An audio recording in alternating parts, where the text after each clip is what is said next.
থাম্বনেলে আপনি ঠিকই দেখেছেন, এই NSNT এই রুলটি হচ্ছে ট্রেডিংয়ে সফল হবার প্রথম ধাপ। আপনি যদি এটাকে মন দিয়ে ফলো করতে পারেন, আপনাকে কেউ আটকাতে পারবে না। আপনার অহেতুক মার্কেটে টাকা লস হতে পারে না। অনেককে বলতে দেখেছি, আমার কাছেও প্রচুর কমেন্ট আসে যে আজকে 4.5 লাখ টাকা লস হলো, আজ পর্যন্ত 50,000 টাকা লস হলো, আজকে 20,000 টাকা লস হয়ে গেল। এ ধরনের কোনো রকম লস আপনার হবে না। কি করতে হবে? তাহলে আপনাকে জানতে হবে এই NSNT রুলটা কি, সেটাকে নিয়ে আলোচনা করবো এই ভিডিওতে। আমি সুররঞ্জন গঙ্গোপাধ্যায় আপনাদের সবাইকে স্বাগত জানাচ্ছি। চলুন ভিডিওটা শুরু করি।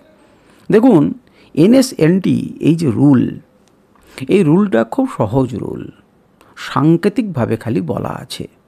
আপনাকে ট্রেড করার জন্য একটা ভালো স্ট্র্যাটেজি আপনার দরকার। এই ভিডিওটা কিন্তু স্ট্র্যাটেজিটাকে নিয়ে নয়, কিন্তু NSNT রুলটা হচ্ছে মারাত্মক একটি রুল। NS মানে হচ্ছে নো সেটআপ নো ট্রেড।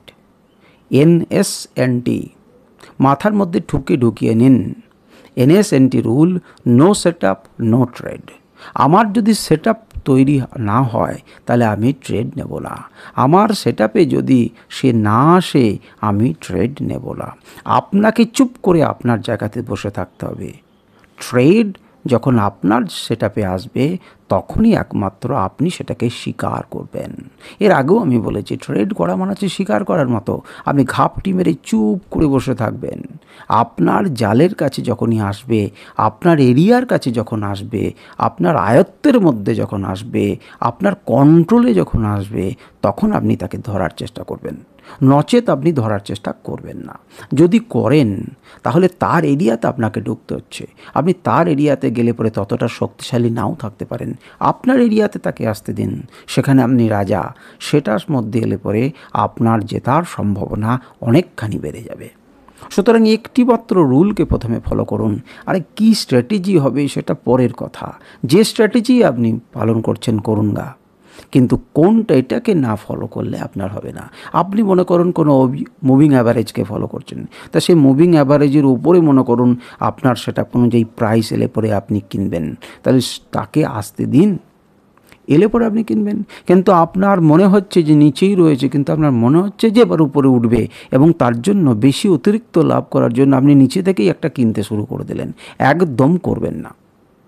আপনার এরিয়াতে কি এসেছে আপনি কি জানেন? যখন ধাক্কা কি এসে নিচে নেমে যাবে কি যাবে না? আপনার কি তাড়াহুড়ো করার দরকার? 3টে টাকা বেশি পাওয়ার জন্য কি তঞ্চিত করছেন? 3টে টাকা বেশি পাওয়ার লোভে যে আপনি 300 টাকা হারিয়ে ফেলবেন, সেটা কি বোঝেন? সেটাকে বোঝার চেষ্টা করুন। আপনার সিম্পল রুল, ট্রেডে আসবে, সিস্টেমে আসবে, আপনি ট্রেড নেবেন। নো ট্রেড, কখনোই ট্রেড নেবেন না যদি আপনার সিস্টেমে না আসে। No setup no trade. সেটআপে আসেনি, ট্রেড নয়। যতই আপনাকে প্রলোভন দেখাক, যতই আপনাকে অনেক নিচে থেকে যদি ধরতেন তাহলে আরও 5 টাকা লাভ হতো, আপনি কোনোভাবেই ট্রেড নেবেন না। সুতরাং ট্রেডিংয়ে যদি সফল হতে হয় তাহলে আপনার মাথাকে শক্ত করুন। আর মাথাকে শক্ত করুন এই বলে যে আমার সেটআপ একদম আমার কাছে ভগবান, এটার মধ্যে এলে তবেই আমি ট্রেড নেব। আর এটার মধ্যে যদি না আসে আমাকে কেউ কোনোভাবে ট্রেড নামাতে পারবে না। দেখবেন আপনার লস হবে না। কারণ কি? সেটআপে যাবার পর কি উল্টো দিকে ঘুরতে পারে না? ঘুরতে পারে।